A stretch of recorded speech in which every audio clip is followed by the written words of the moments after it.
হরে কৃষ্ণ।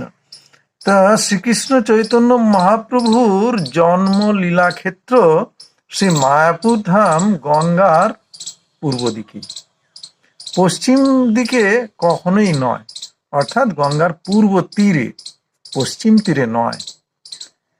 তো যদিও এ বিষয়ে মতভেদ আছে, তবুও বিভিন্ন শাস্ত্রীয় প্রমাণ থেকে বলা যায় যে শ্রী চৈতন্য মহাপ্রভুর জন্ম লীলাক্ষেত্র শ্রী মায়াপুর ধাম গঙ্গার পূর্ব তীরে, পশ্চিম তীরে নয়।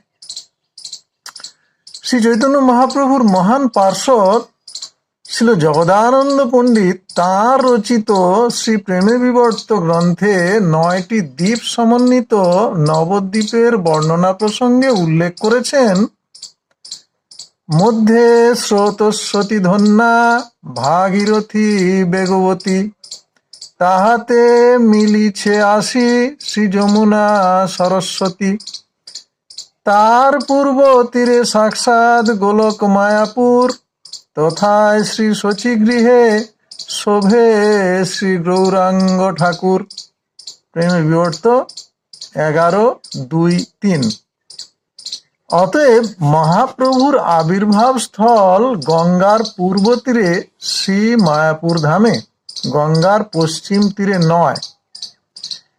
তাছাড়া আমি বিভিন্ন সময়ে সিনিয়র ভক্তদের শ্রীমুখ থেকে শ্রবণ করেছি যে ভক্তিবিনোদ ঠাকুর, যিনি আবার সপ্তম গোসাই নামে খ্যাত, তিনি জমি বা ভূমি জরিপ করে নির্দিষ্ট করে দিয়ে গিয়েছেন যে মহাপ্রভুর আবির্ভাব স্থল বা নিমাইয়ের জন্ম লীলাভূমি গঙ্গার পূর্ব তীরে শ্রী মায়াপুরে।